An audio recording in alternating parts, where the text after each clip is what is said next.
Queens get the money. Queens get the money. Queens get the money. Queens get the money, yeah. I'ma knock it out the park with this one. I'ma knock it out the park with this one, yeah. I'ma knock it out the park with this one. Queens get the money. Queens get the money.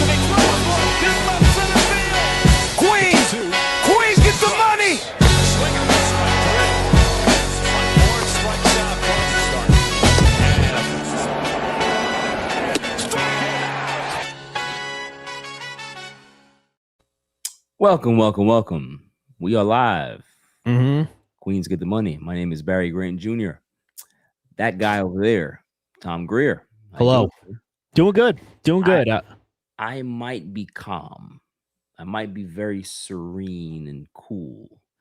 But inside here, sir, I'm excited. You know why? Why? Because although the Mets stink and we have watched such terrible, horrible baseball for the entire duration of this series, this season so far, Carlos Mendoza is no longer the manager of the New York Mets. And I, for one, am extremely excited about that.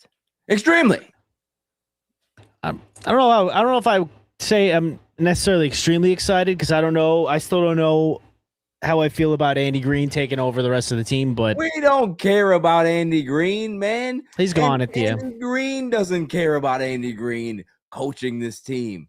It's a one-off. We understand that he's just doing it to help the organization out, and he's going right back to being where he's at, the farm director. Yeah. Right? So I like it this way because a lot of times when you get an interim situation, you don't know if this guy is going to be, the permanent stay, if he's going to get a chance or whatever it is. I like the fact that, hey, I'm not going to be here. Like, I'm going right back to what I really want to do. I'm just doing this because I care about this team, care about this organization, and I want to help them, try to bridge that gap for the next guy that's going to take over and give this team the amount of time that they need to really do a thorough search for who their next manager is. So I respect that. It's not about how the players feel about Andy Green. They probably don't like the way he does things. And so, but it doesn't matter because they put themselves in this fucking hole. Yeah. They're the ones there's a reason why Carlos Mendoza is not here. They're to blame for that. There's a reason why this team is 14 or 15 games under 500. They're to blame for that. So if Andy Green is not their cup of tea, tough shit. Like you know what I mean? Yeah. Like I really don't care about the players' feelings at this point. So you can't. Yeah. Even today, I mean, you think about Peralta getting rocked again, them losing, what was it, 9-3 they lost? Yeah. 9-3 they lost. It's one of those games where I looked at the game, I turned it on briefly, and then I turned it off because I'm just like, I don't want to waste my emotions on this dead team. I will save it for the pod and talk to my friends that I love to speak to. But I'm over the little bullshit of this team. I'm over the errors. I'm over the bobbled plays. I'm over the bad pitching. I'm over all of that stuff that you see on a constant game-to-game basis. So I agree. I don't know what you have to say, but that's my thoughts. Yeah, no, Armand, I'm kind of like, I don't know. I think I would, if this had happened at the end of April, I think because I ultimately, I really don't care all that much. We're just going to watch a bunch of bad or maybe like mediocre baseball for the next couple of months. Yeah. But I don't know. Maybe if they did this in April, I'd probably actually still be a little nervous because I don't know if Andy Green, I would still trust Andy Green to turn the team around because I'd imagine it'd be still the same thing. But you'd probably be a lot more hopeful because your team is not 15 games on 500. I'd be like, all right, cool. This is Phillies did it and they went on a run. Let's see if we could. But I ultimately just don't think the Mets would have had the talent to do that anyway right now. Yeah, it's fair. It's fair. It's a very numb baseball season. It really sucks. That's a cool sweater over there.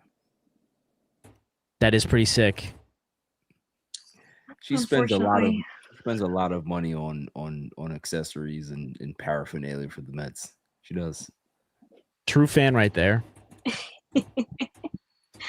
Yeah, unfortunately, but it is what it is. Athens in the building. We were just talking about how much we hate watching this team every day. Sorry. Much better, much clearer. Yes. No stains. No smudging. It looks a little foggy. But yeah, like I agree. I watched the game last night, I think, but like before that I haven't really like any of the Phillies games. I didn't see so like live, like I check obviously on my phone to kind of see how they're doing, but I just literally can't bring myself to actually sit and watch a game. But yeah, last night I had it on in the background, but it's very difficult to kind of get into it.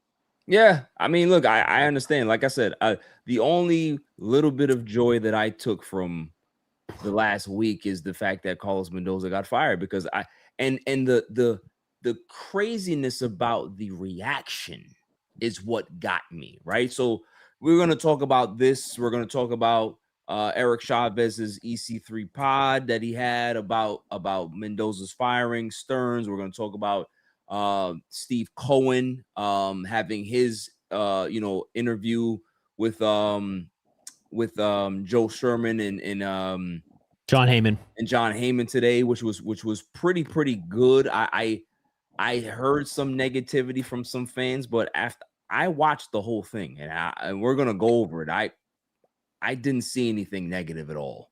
And I'm somebody who's very neutral and just wants to hear exactly what somebody has to say before I react. I didn't see anything that was that needed to have a negative reaction from a fan. I saw a guy that took accountability for how bad he's been and how bad this team has been. So, we'll discuss that as well. But, it was weird after the Mendoza firing what the reaction was. I heard a lot of people, media pundits, some fans, some people online, whatever it is, and they were just like, it's not Mendy's fault. And I'm just like, I'm not saying that Mendy is 98% to blame for why the Mets are bad over the last few seasons. But to say that he has no culpability is ridiculous.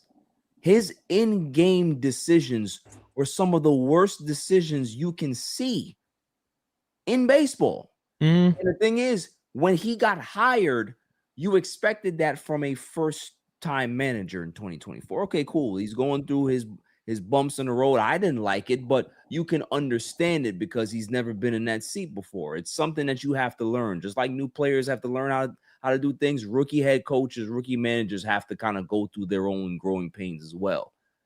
But the problem with that is that it never got better. It never got better. Yeah. It didn't improve. It never got better. And to have anybody say that he was not to blame for this is ridiculous. He's to blame for how he managed this team. He's to blame for how this team did not come prepared to play every single day. When the team has terrible errors and they're just kicking the ball over the diamond, that's a manager's responsibility. That reflects always on the manager in regards to preparation and how your players are looking. In regards to how players are hitting, a manager can't hit for a player. They can't do that. But for a player to look like they're ready and actually be prepared for a baseball game, that's 100% on the manager. 100% on the manager. And the Mets never looked prepared outside of the second half of 2024. Like 2025, they just look like a shit team. 2026, they look like a shit team. And that was all on Mendy. And again, the moves are not him, but how you utilize certain players and the certain decisions that you make and how you are responsible to the media and how you're going to be able to motivate your team. That's 100% on a manager. You cannot put that on anybody else. So Tom, you have a lot to say. Go ahead. Yeah, I don't know. Like that's the thing. Like I agree Mendy had to get fired because something had to happen. You weren't going to fire David Stearns in the middle of a season, especially in the middle of like not even at the midpoint of a 5-year contract just yet, unless we are. Are we at the midpoint? He's year 3. Yeah. Yeah. Okay. So yeah. But I mean, to be honest with you, man, like I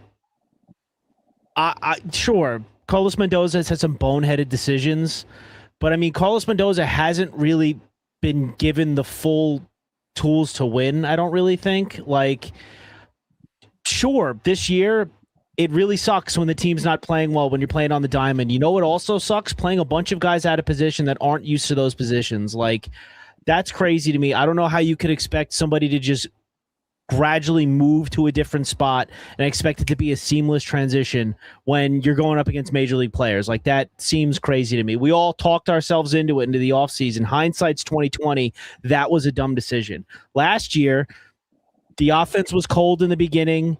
The pitchers carried them, and then they got riddled with pitching injuries, and then it kind of sucks that they go and they get Ryan Helsley, and he's another guy that just can't handle New York. You know what I mean? Like, I feel bad. Like, Mendy did, again, I'm not here to say Mendy's perfect. I'm not here to say that he's the greatest manager we've had since Buck Showalter when we won 101 games. I'm not here to say he's Terry Collins or anything. I'm just here to say that I think he's probably a better manager than he got to show, especially this year. For the most part, playing a bunch of scrubs. Like, sure, you got to pencil in the lineup Juan Soto for a bunch of weeks. That's great. Who else was behind him? I mean, Lindor was hurt most of the year. Bo Bichette's having like the worst year of his career. Mark Vientos stinks. Brett Beatty stinks. You know what I mean? You're relying on 2 rookies to come and just develop at the major league level, which thankfully looks pretty good. And Marcus Simeon's over the hill. Like, I don't really think that Mendy's been given the real tools to fully succeed here, you know? But again, you had to fire him. You had to fire him because this team is bad, and that's the only move you could do to shake up a locker room. But just like we were talking off pod, Tom, is that sometimes you can be able to keep a prospect too long and then they have negative value. Carlos Mendoza had negative value at the end of the 2025 season. He should have never came back. If you're going to fire his staff, yes, he should have never came back. I agree with that. I agree with that. This should have never even been a thing this year because that whole staff got packed up, and so should have he. He should have got packed up too. You can't keep him and then now have him as a lame duck because not only is he going to make bad decisions with his staff, he's going to make even worse decisions with a staff that he's not comfortable with. But that's the thing. Like, I don't know. I still can't find like still can't find a decision on was Mendy a bad manager or was the team just bad? Because the roster construction, especially this year, was pretty bad. Like, a lot of guys that just didn't play. So, like, again, I can't put a lot on Mendy when he's filling up a lineup card of Jared Young, MJ Melendez, Eric Wagaman. He would have put Christopher Morel in at some point because we just got him from the Marlins scrap heap. Like, he's playing a bunch of guys that are quadruple A players. You know what I mean? Let me get Nicole in here, and then I'll put my 2 cents on that because the Will Salmon article came out that kind of debunked everything that you kind of said about Mendy. Okay. I didn't get to read it yet. Yeah. Go ahead, Nicole. What are your thoughts? Mine are like from day one. My opinion on him is that I just think that he's kind of too soft and there's no accountability. There's no actual like team leader where when things are bad, he has to be the guy to kind of tell everyone off, no matter who you are, no matter if you're Juan Soto, no matter if you're Francisco Lindor, no matter anyone in that team, anyone in that clubhouse. At the end of the day, if they're playing bad, like, it's a team issue. Yep. It doesn't matter what numbers you got on your baseball card, you have to be held accountable. And I think just from 2024, I never saw that from him. I never saw him be that kind of guy that was able to kind of bring the guys together. Like I said, I feel like he's just he wanted to be everyone's friend and not the boss, not the manager, not the guy that made the tough decisions. And I feel like after like you're like seeing that, like it just goes to show that even last year when there's issues with Lindor and Soto and that got confirmed. And then now this year, allegedly, you know, those kinks kind of got worked out or are getting worked out, but there's no leader on that team. And there has to be a leader within the coaching staff. Like no matter team leader, there has to be I'm trying to explain myself good, but the manager is the number one leader. Everything falls on him. Everything has to go through him. And if he's not having the clubhouse surrounding him and believing in him, there's not going to be anything. But I think like going back to 2024, we always say like, I honestly, like, I know we were kind of rooting for Lindor as the captain, but I was thinking about him, like, I think we just kind of gave that to him because he was the best player on the team. He was having an MVP caliber year, but really, honestly, it was Iglesias and Martinez. Those were kind of the captains, at least for that year. And Lindor obviously had a crazy, like, Mets tenure of who he was and what he's become. Like, I think that is, you know, our captain, if there is a captain. But with Mendoza, I just never saw that kind of tough guy. Not even tough guy, doesn't have to be a tough guy, but just that guy you can go to when things are bad. I just feel like he's kind of like, you know, whatever, like you guys kind of got to figure it out. And there's no one in that clubhouse that is holding anyone accountable, like for the errors, for the mental mistakes. Like you have to take players out. It doesn't matter who you are. You have to bench them. I know we talked about earlier in the year, like when Lindor was playing bad, like just making all those errors, like you have to bench him. It doesn't matter if it's Francisco Lindor, he's making $35 million a year. He's on himself, and you have to kind of show guys like it doesn't matter who you are, you're not safe here. To kind of get guys be like, okay, like this is actually serious. Like I know with the Phillies, I saw something where Brendan Marsh kind of got questioned and be like, well, how did you feel? And Mattingly came in and said, he's like, I'm tired of people just kind of dragging around, not getting angry when things have to be angry. And that was the turning point for the Phillies. And they took off. It's like you just kind of need that change of voice. And last year when we talked about on All Even podcast of like what was going to happen with Mendoza, like I said, like if he's not fired now, I'd give him a month. And after that month, if it's not a good month, he's gone. And now he was fired in June, and he should have been gone during that first month.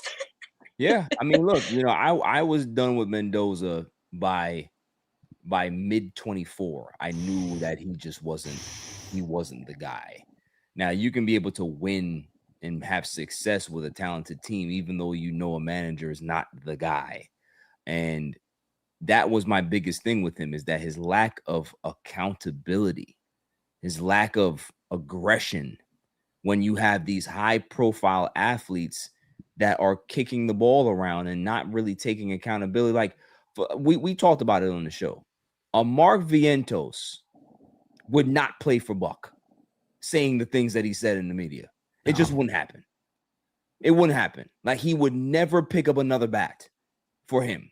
And that's when a player is that comfortable to be able to have that type of oblivious mindset, it shows you where the lack of leadership comes from. And the Will Salmon article said that, you know, he made sure that these players had full we call it immunity or you know, anonymous. They privacy, were privacy. They could be able to say whatever they wanted to, and he would get the sound bites or the information. They were just like, yo, there really was no accountability in this locker room at all. So when you have players that can be able to just do what they want to do, and there's no accountability structure, what do you think is going to happen? What do you think is going to happen? You can't always You need to, like, these are the greatest athletes in the world in regards to what they do. Baseball is a hard sport. And if you don't hold people accountable to be able to make sure that they're staying on top of their games every single day, you have failed as a manager. I don't care how nice you are as a person. Everybody loves Mendy. He's a great guy, but how are you getting to these players? It's one thing to be somebody's friend. It's another thing to be somebody's authority figure. They're two different things. Mm-hmm. Mendy did not feel comfortable being an authority figure, and that's the problem that the Mets had. I guess I agree with you. I agree with you to a point, because that's bad. That's what the players are. That's what the players are saying. I know. I understand that that's what the players are saying, but I feel like it's also hard to hold a lot of these players accountable when you don't have other options. You know what I mean? Like now it's different. Like now this team is bad. They're like, the idea of them clawing themselves. But that's what I'm talking about. Like, not to cut you off, but it's like, I don't care what the options are. Like, you can be the worst player on this team. You are on this team. So you're going to make sure that you give your maximum potential and focus. I don't give a shit about your talent level. You need to be accountable for what you do every day when you come to the ballpark. And they were not that. The players said it. No, that's what I'm saying. Like, if the players are telling you that, then clearly they felt nothing in regards to fear for their job because as a player. Because it's hard I feel like it's hard to feel fear for that job when there isn't a better option behind you, is what I'm saying. Like, if you're just taking this year, okay, like, Mark Vientos can say whatever Mark Vientos wants because he believes that there's no better option behind him to propel that team forward, and he's kind of sort of right. Like, Jared Young's been good. He's not enough to get the Mets over the hump. What I mean just to say is that Mendy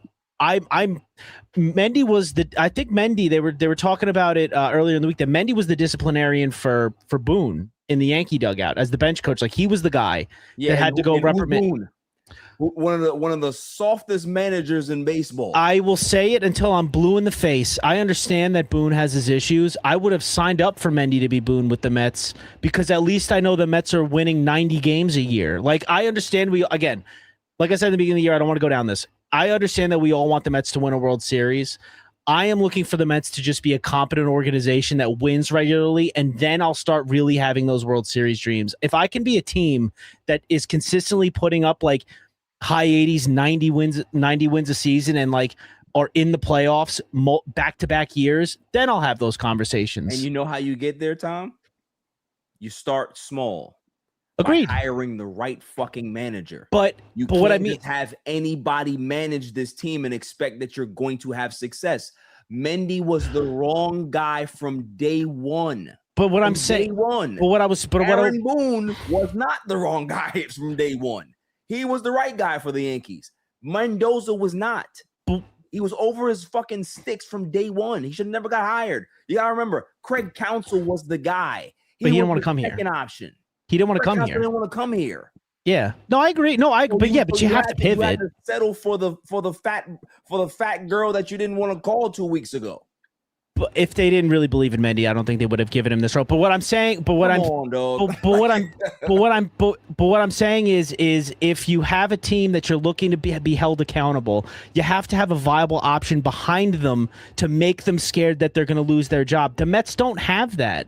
The Mets don't have that. When you're trying to bench Marcus Semien, because let's say you wanted to bench Marcus Semien because he's throwing the ball all over the place. Now he's committing a whole bunch of errors. Okay.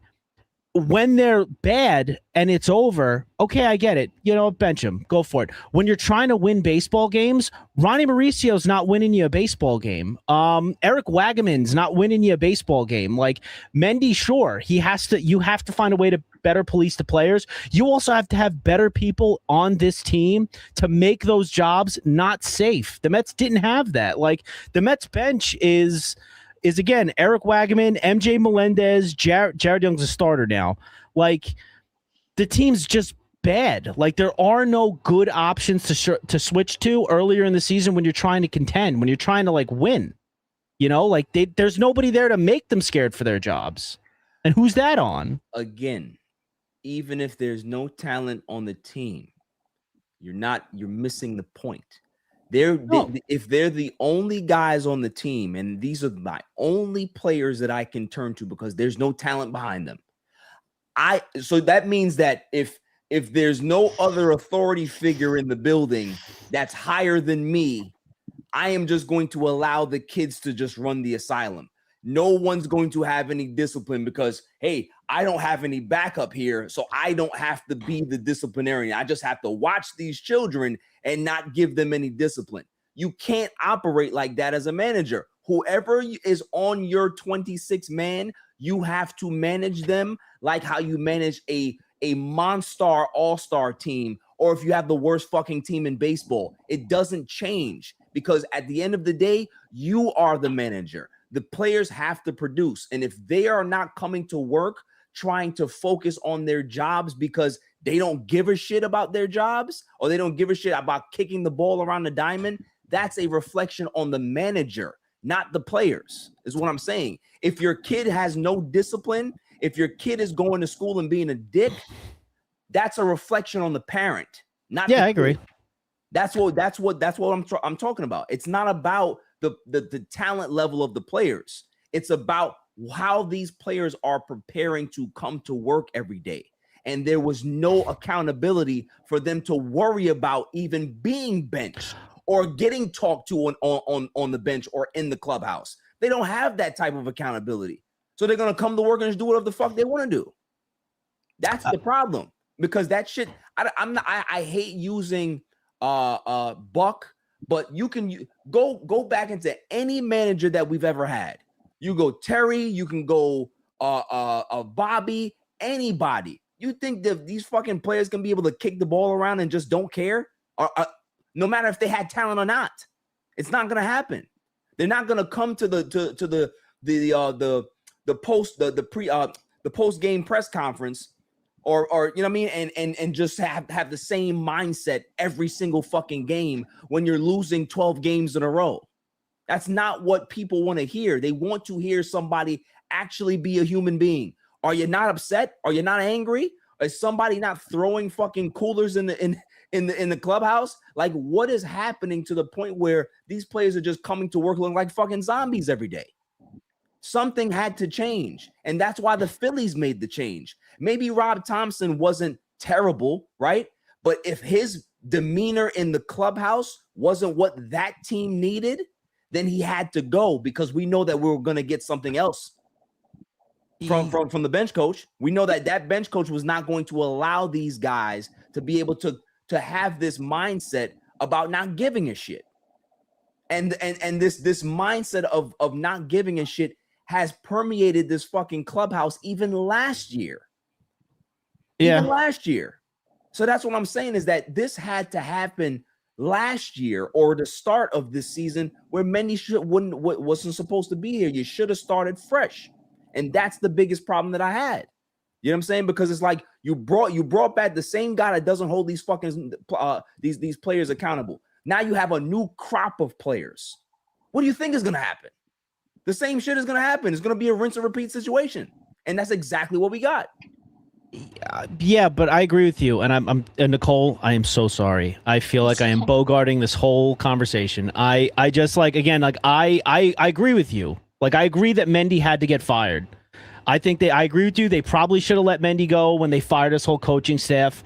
I feel like that's crazy, especially since I don't even necessarily think Mendy had much of a say in bringing in a lot of these coaches. No, so I agree with you. You kind of made him a lame duck, and you gave him, but that's my issue, is like, I don't think Mendy was even really fully given the tools to succeed.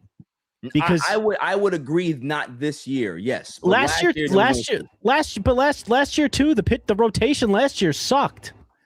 Yes, but you know what else sucked? His decision making for continuing to go to fucking Ryan Helsley down the stretch when Ryan Helsley was getting kicked all over the fucking diamond. Oh, you only have so many options. And you had pitchers.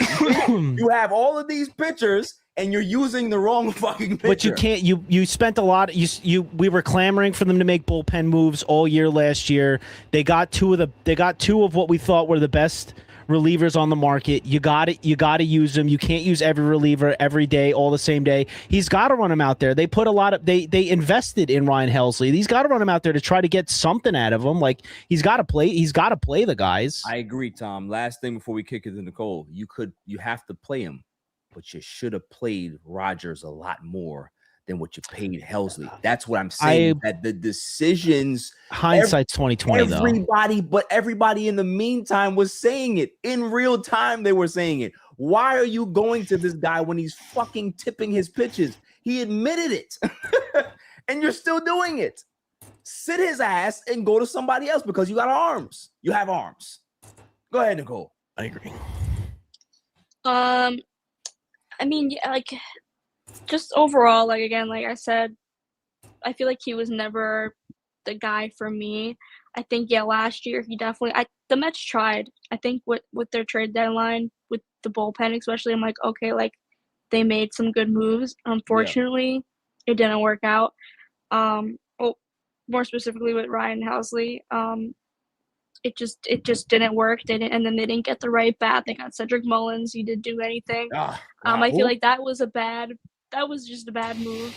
But also too, like I was kind of just seeing it also too, just like, I mean, obvious is that there's also not like you, like there's no culture because when you have everyone on 1 year, 2 year deals, you have rookies, you have players essentially playing for themselves for more money if they're on contract years. Like there's no like locked in like culture or like I want to be here and let's try and build something. I feel like it's more of kind of, it's not a team, it's just a bunch of players on the Mets. Yeah. And it's unfortunate because just kind of just a couple of years ago, like what it felt like right when Steve Cohen bought the team and he started to build pieces, he spent money that we've never seen the Mets spend before. Obviously, spent some money on some wrong people, like, Scherzer and Verlander. But, I mean, those were the top options at the time, and he went and got them. Just unfortunate it didn't work out. But, like, his tenure has been, based on his wording, has been a failure. And it definitely sucks. We'll talk about that. We'll talk about it.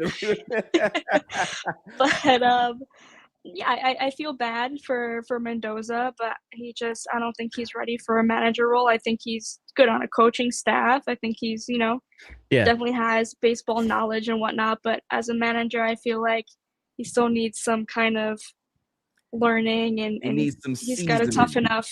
Yeah, he's got to, seasoning. That's what he needs. Yeah. Well, out. Let's just clarify something real quick. I feel we should feel bad for Mendy for what happened as his tenure as a Mets manager. We should not feel bad for Mendy because that man gets to collect a paycheck while sitting on his couch. So no, he doesn't have to be in that dugout anymore, and he just gets paid. He ain't gotta have that stupid face on anymore and just look completely lost. But I am happy because he's gone. Okay, now let's go ahead and go talk about this video that everybody's talking about.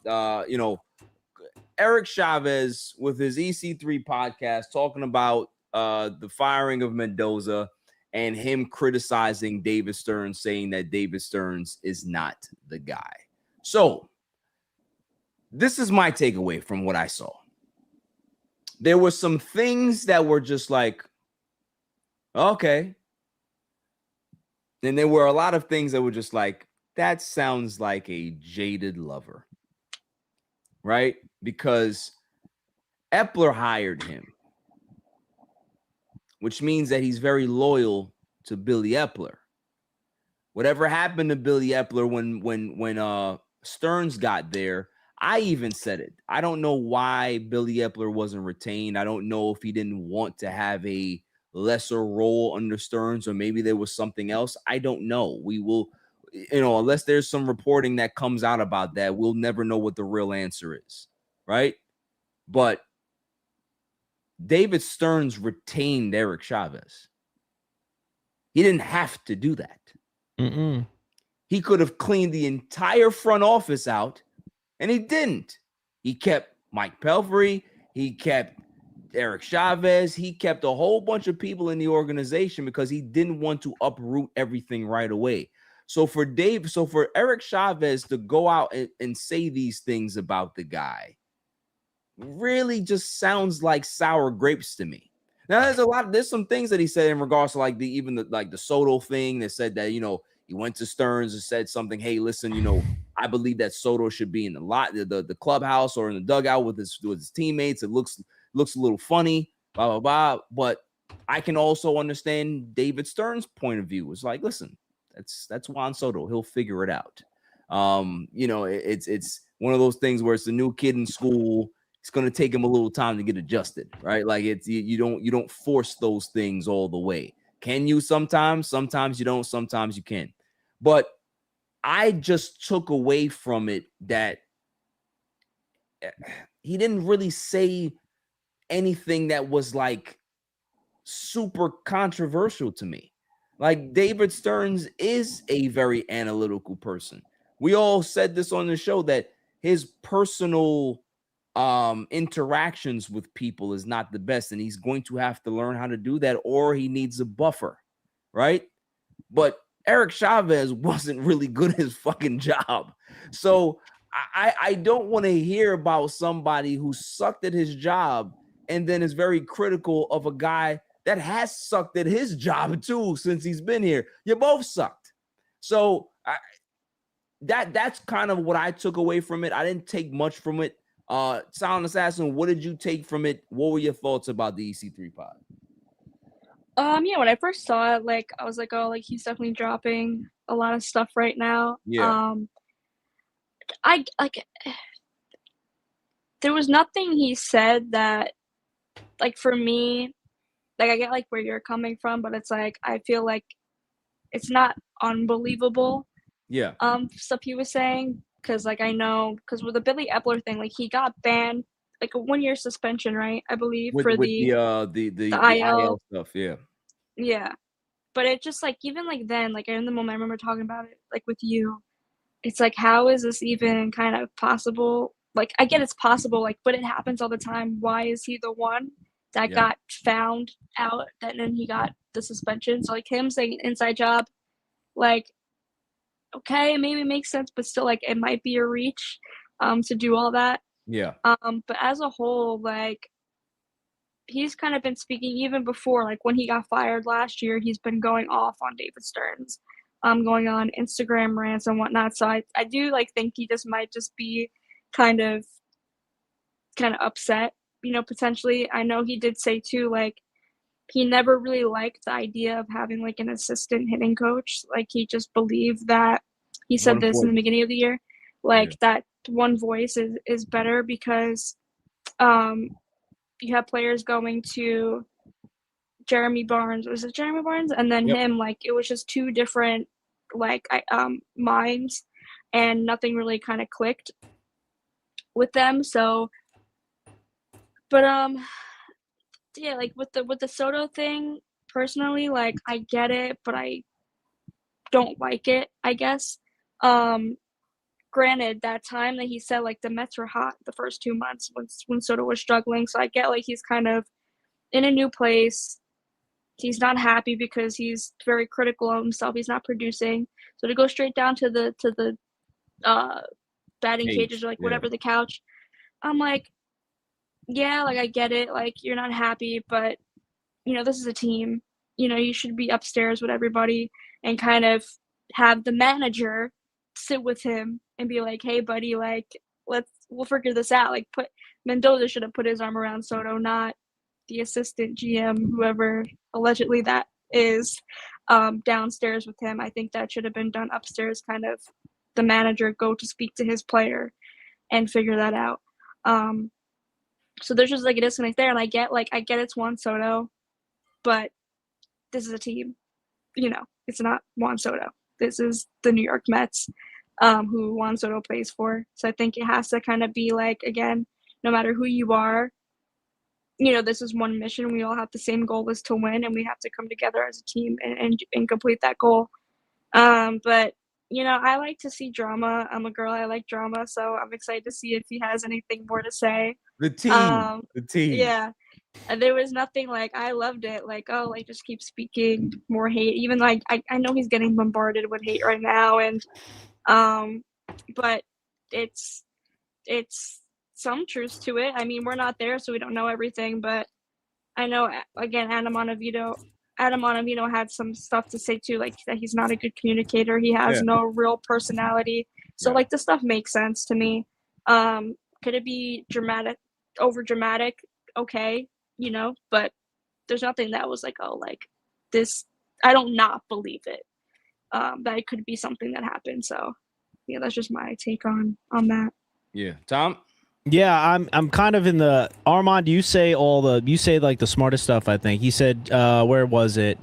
He said the league not hiring Chavez tells us all we need to know how good of a coach he is. I mean, but yeah, so that's kind of how I feel. Eric Chavez, like, I'm sure there's a little bit of truth in some of the things he said. Again, I think you can also put that on Mendy with not really galvanizing the clubhouse. I can absolutely get on board with that. I don't Nicole, I agree with you. I don't like that Soto wasn't with the team, but again, it's a guy adjusting to a new situation, just got a giant contract. And again, we're right, wasn't producing. We were having another year of a new guy coming here, and he wasn't living up to snuff. It's like much like when Lindor first came here. He got ragged because he was having a slow start to a season, and Soto kind of felt the same thing. I think it's like a thing with the Mets. You got to feel a little adversity before you get to have any success. No, it's when you're a part of the Mets. You have to. It takes time to get adjusted here. You know what I mean? Absolutely. It takes time. It takes time to put on the blue and orange and deal with a fan base that is riddled with as many scars as we are. Yeah, you know, especially in New York. But I don't know. I think what made me feel like, because initially I was all for it. I'm like, cool, Eric Chavez, spill it. You know what I mean? Let us know how crappy David Stearns is, because we all feel like he's an idiot. At some point, it started to feel like he was just trying to pile on to a bad situation, because when he started talking about the hitting philosophy in the minors. Oh, yeah, that got me. Because I was just like, dude, like.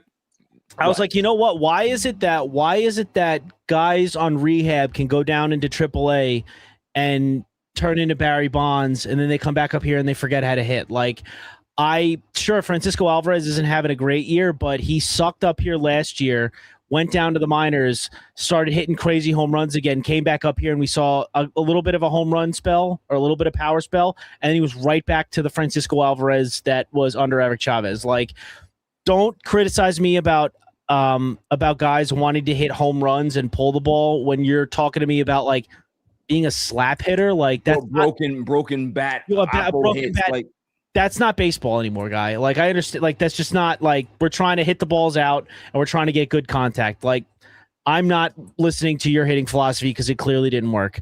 When he ragged on David Stearns and the Mets front office for not admitting their mistakes, I don't know. I listened to that David Stearns press conference after Manny got fired too. I heard a lot of David Stearns saying that he clearly made, maybe I'm paraphrasing, that he made mistakes. They need to reevaluate how they assess players' injuries histories. They have to do a complete reevaluation of how they analyze players. Like, that's all I kind of heard is the team admitting, okay, this year's a failure. This year sucked. Clearly, we did not anticipate this to happen. Clearly, we need to reevaluate the way we evaluate the league and other players coming in. So, like, I don't know what this is more than just a guy who's got a grudge for losing his job, you know?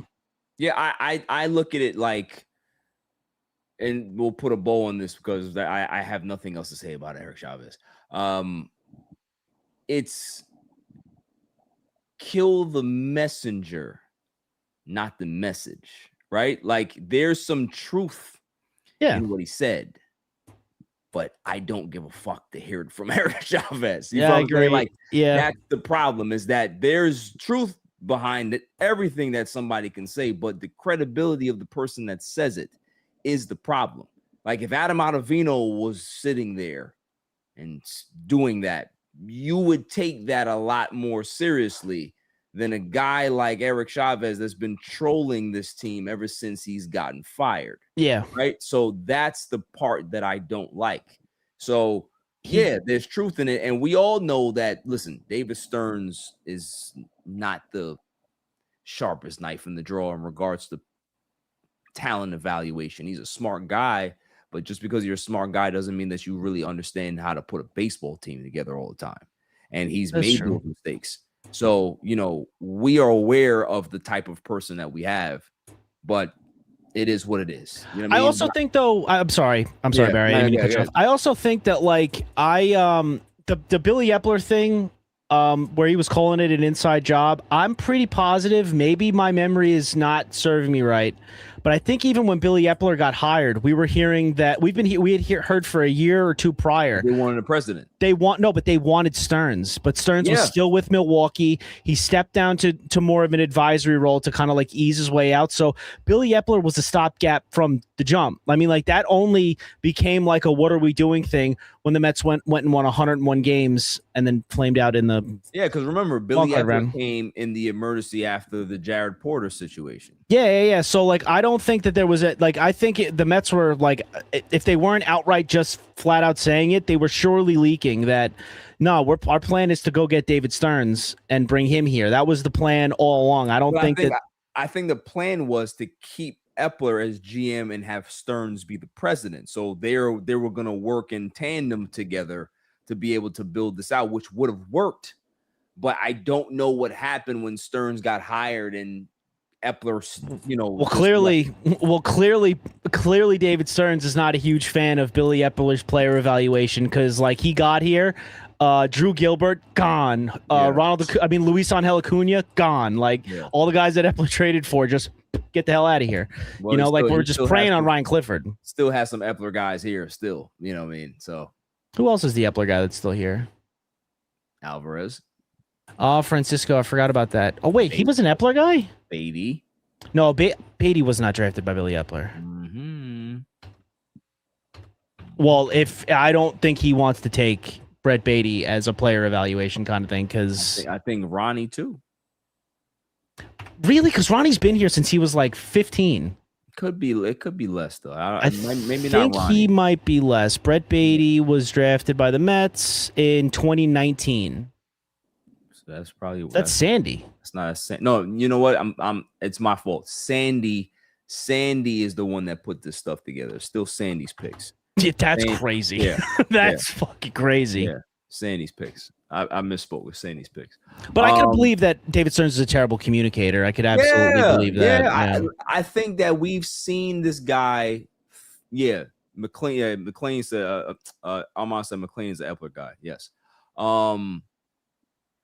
He's definitely a terrible communicator. We've seen that over these 3 years where he has a lot of work to do. Like you can't hide in New York. You can hide in Milwaukee.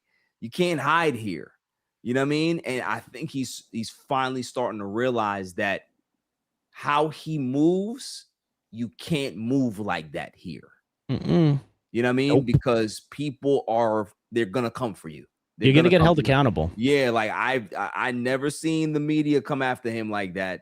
And the only one that I didn't like is like, oh, should you quit your job? Like, dude, I don't give a fuck how bad of a job I'm doing. I will never fucking quit. You'll have to pull me out of here or give me my pink slip. I'm not quitting, right? But yeah, I mean, that's what's gonna happen. People are gonna hold you accountable for the bullshit that you do. Moving on. Steve Cohen sat down with the Post, sat down with Joe Sherman, and why do I keep forgetting his name? John Heyman, and really, really laid out very honestly how he felt about this team, how he felt about the lack of success, how he felt about his concerns about 2027. What's going on with the CBA, what's going on with the farm system, what's going on with the actual payroll. My takeaway from that interview, what more do you want from an owner that's actually going to sit there and answer those fucking questions and be honest about it as much as he can be? Like, I didn't hear anything that he said that was just like, that didn't really sound good. He admitted that since he's bought the team, he's failed. He's failed. He put a 5-year timeline on winning a championship, and he himself said he's failed. What more do you want from the guy? Like, you know what I mean? Like, I think, and the one thing that I do appreciate, And we've talked about this on the show. We've gone back and forth. Hell, I've gone back and forth with it. The biggest issue that I have with myself is that sometimes I get very, very like caught up in the moment. Oh, we gotta get rid of him. We gotta fire him. You can't, because if you fire a David Stearns, you are now going to have dysfunction in your franchise again. You can't keep having this turnover of your entire organization every 2 to 3 years. It doesn't work. You have to have some type of consistency and structure. Now, if he's not the guy, you're going to find out within a year or a year and a half, and then you're going to have to probably do it anyway. But you can't have constant turnover. And I think that's what David Stearns got fucked up on, right? Is that we had this establishment guys, we had these guys here, and he thought that he can be able to turn over this roster too fast in one off season. That's a lot to do. Same thing with your front office. You don't want to do that. He did it to Carlos Mendoza and wiped out his entire staff. You can't have so much turnover. So as a franchise, I finally want stability. Yes, I am not a big fan of David Stearns, but I also need to see if he can be able to dig himself out of this fucking hole that he calls himself, that he put us in. Is he really the guy or is he not the guy? I want to know for sure. And that's what I got from Steve Cohen in that interview. And I was very, very appreciative hearing that from him.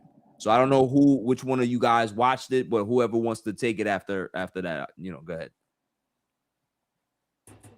You kind of going off like what I texted in the group chat, because I've seen like 1-2 clips of it. I didn't get to watch the whole thing, but just like going back on the culture is the Mets since COVID, since 2020 have had 4 or 5 different GMs, presidents, managers. That's not something that people can really get behind if there's someone new in the top positions every year, because you're selling different dreams to these players. Everyone has a different voice and different mission for the team, so it kind of starts from the top to the bottom. If you kind of look around and there's new people every single year, like, what are you buying into? This just seems like dysfunction, so I do agree like that there needs to be some sort of stability with the Mets. I don't know if like maybe Steve Cohen's hirings, maybe he's not the person to he's not the guy to really make those decisions. Maybe it's just because honestly his decisions haven't been good since he's come in. Yeah, he's admitted that. Yeah. So kind of like I think we could tell by at least another calendar year. Yeah. Obviously, if Stearns is the guy, because that's almost his full contract, where we can kind of dictate that. But yeah, I feel like there hasn't really been function since Sandy Alderson, and he came back, right? And kind of try to help out, but yeah, it's been a while since the Mets have had stability, which was Terry Collins and Sandy Alderson. Were a good pairing. And despite, obviously having cheap owners, like they did pretty good for what they had. Like those Mets teams look better than what they have now. And absolutely. Yeah. So it's just interesting to see like who they're gonna hire. There's a lot of options out there for a manager role, a lot of different kind of directions they can go in. They can go in with a new manager. They can go in with someone like an Alex Cora with history. But, I'm kind of looking at it now like it can't be as bad as it is now. So I do have some sort of hope, even though it might take a couple years. Like, I feel like with Steve Cohen, like just the disaster it's been since day one, like, and I seen, like he said, like his family has been going at him as well, like, yo, this team sucks, you need to fix it. Mm-hmm. I do have hope that in the short time, I would say 5 years, within 5 years, we're going to get some of that Mets energy back and, be in good standings within the whole of the organization. There's going to be kind of a good stable base. There's going to be a good minor league system. There's going to be continuous winning seasons. It's just going to take some time. I'm not expecting it to be next year, or even if there is a next year. You need some time to kind of build that out. So David Stearns, you have a short rope, but I'm gonna give it to you and see what you can do. Right. Tom? What I love about Steve Cohen is that he is experiencing what the Wilpons experienced, in that he's getting a lot of venom from fans, a lot of really bad seasons. What I appreciate, though, is that he kind of takes all of that head on and actually responds, speaks. There'd be so many lost years, so many years where they didn't spend any money, a bunch of really bad teams, or they spent it wrong. It was all terrible. And you would just sit there and know that you're never going to hear from Fred or Jeff. Not once. Maybe Fred, never Jeff. I think Fred was, maybe Fred, never Jeff. Yeah, and so I'm thankful for Steve Cohen for that. I'm also thankful that he sounds like a guy that's really I never took the Steve Cohen 5-year plan. I never took it seriously. The reason that I didn't take it seriously is because this is a hedge fund guy that is in a completely different world than all of us, that has more money than any of us are ever going to see. Right. You know what I mean? Even in the best case scenario. This guy doesn't know a damn thing about baseball more than buying a ticket and going to sit in the stands or sit in a box to go watch the game.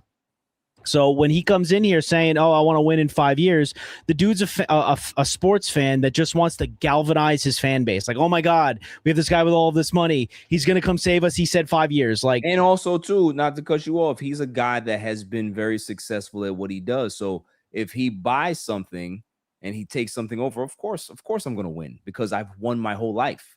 Yeah. But baseball is really fucking hard. And that's what he's learning. And that's what you kind of heard in the Joel Sherman thing, where he said that he was always a hands-off owner because he's seen all the hands-on owners in sports, and he's like, that always ends up bad.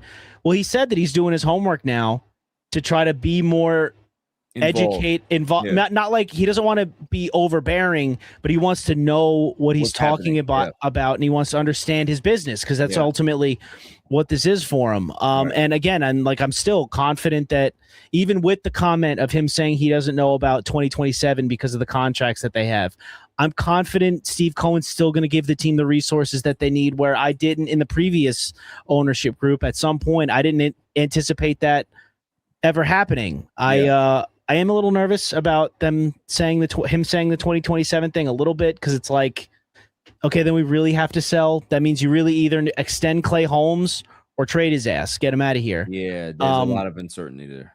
Yeah, you're not going to be able to. You're not going to be able to trade. Hopefully, Luis Robert can come back a little bit soon, and maybe you can get a bag of balls for him or something. But Polanco will still be here. But I also think especially if you're about to go into a managerial search, nothing is going to make. And I don't know if many things will make a job less attractive than you coming out and saying that there's going to be instability at the top of the organization. Like if Steve Cohen came out and said that everybody's job is on the line, I'm going to reevaluate everything in the offseason, or I'm like, or put David Stearns on any kind of shot clock, it might scare off managers to come here. It's like, oh, well, if he gets fired, they're going to hire a new GM, and that GM might fire me. Exactly.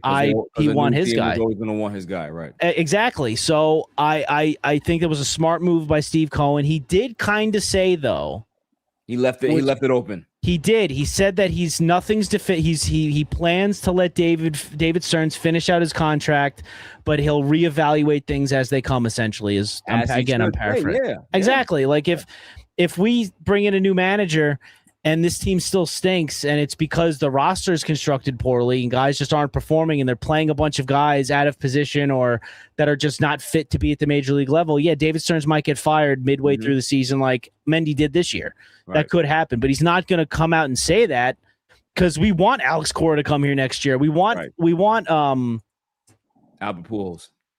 Maybe. Yes. Maybe. We want him.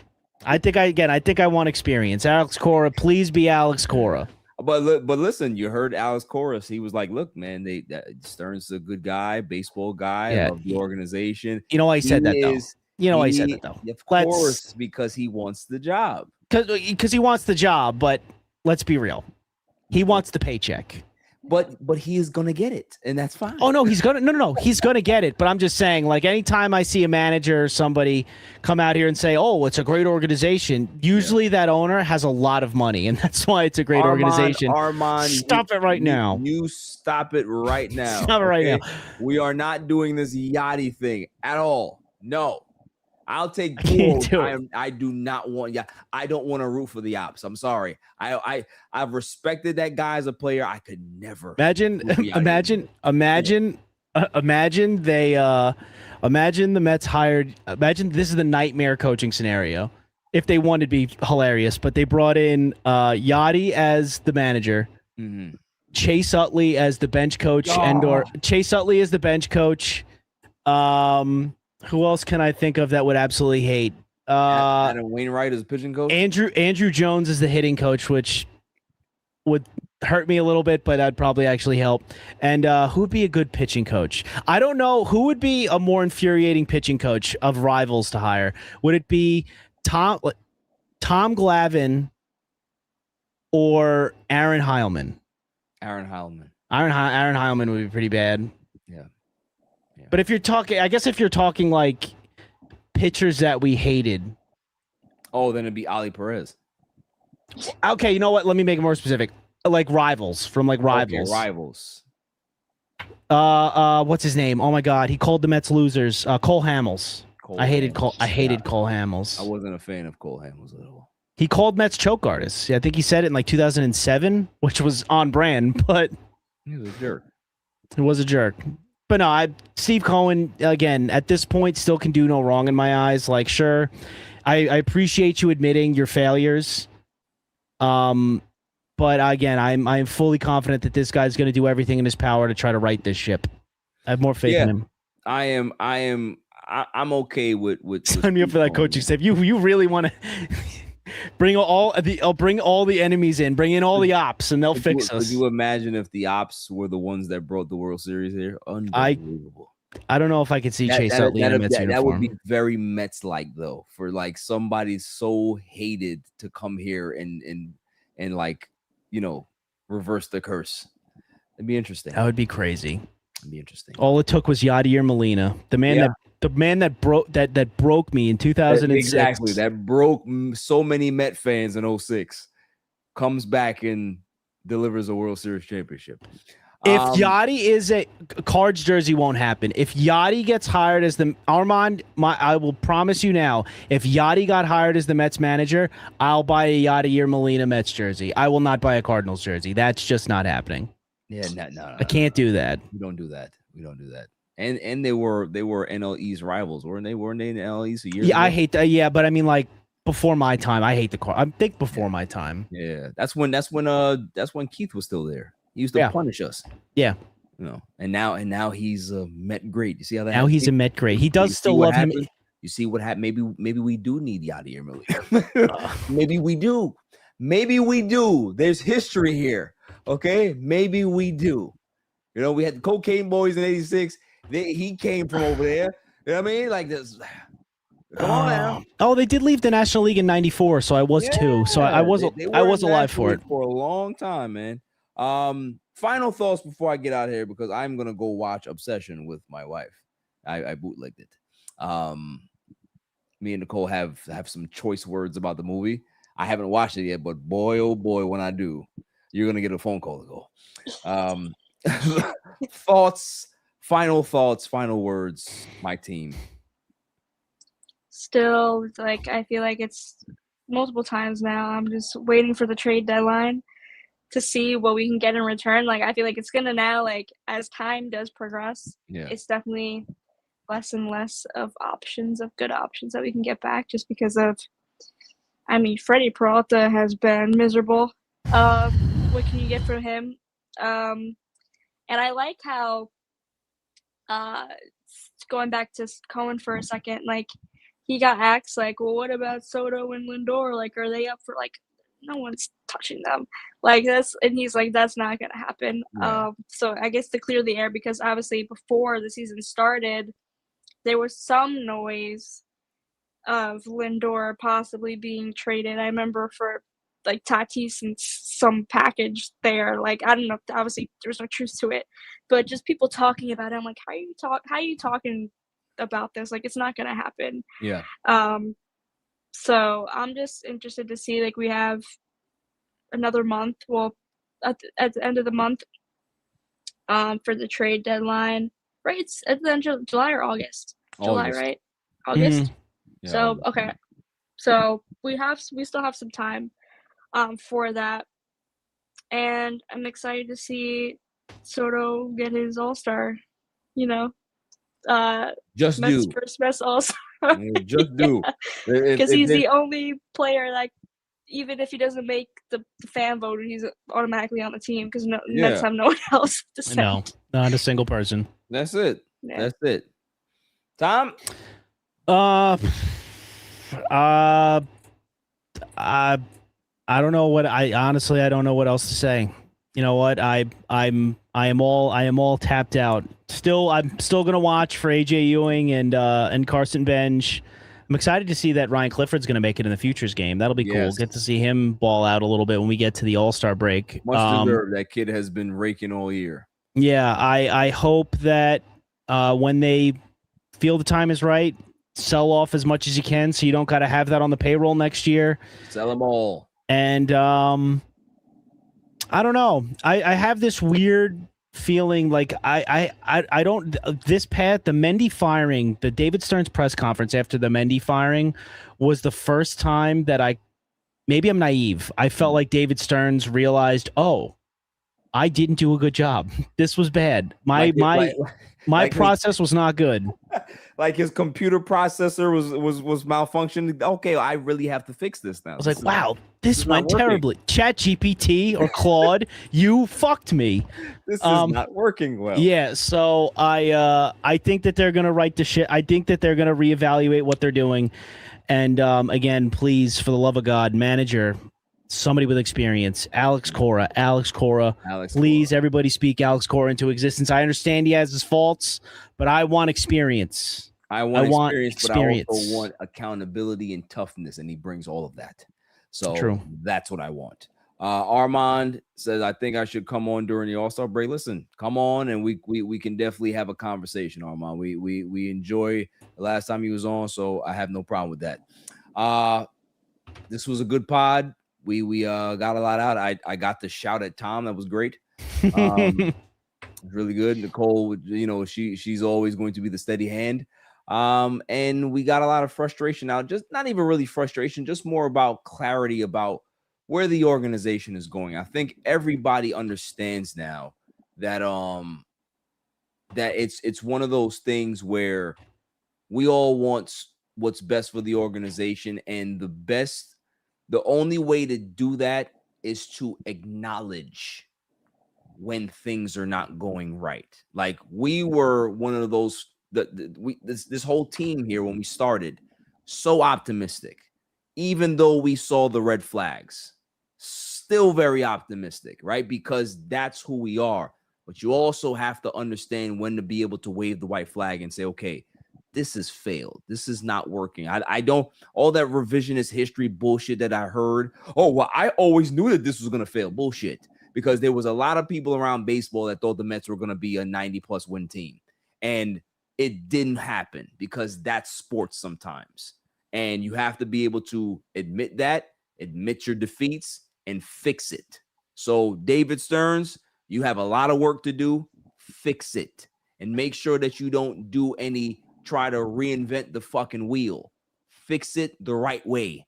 Put positions where they need to be. Put players where they play positions their whole fucking lives. I don't need to have any type of reinvention. I don't want that anymore. Like, that shit has failed. So that's the final thoughts. I will have a quick, mission to Mars. Carlos Mendoza. I've been waiting for this day. I've been waiting this day for 2 years. And the fact that your ass got packed up. I have no graphic because I have no time for that. I'm just going to say that I have been waiting for this for 2 years. I finally got it. And they took all the joy away from me because the Mets suck, right? The Mets suck. So I can't even really enjoy it the way I want to. I would have enjoyed it when they collapsed after last year and they would have fired him in the offseason. That's when I wanted it. But you stole that from me. And I said, all right, it's all right. I got it anyway. I'm very happy that you're gone. Enjoy your vacation. Now the Mets can be able to continue to move forward and get somebody that's actually ready and built for the job, a real goddamn manager, and that's what I want. That's all for the show. Silent Assassin, Tom, we're going to sign out. Be here next week, guys. We appreciate the support. We always appreciate you guys coming in here and venting and expressing your frustrations with us. So till next week, stay safe, stay cool. Peace.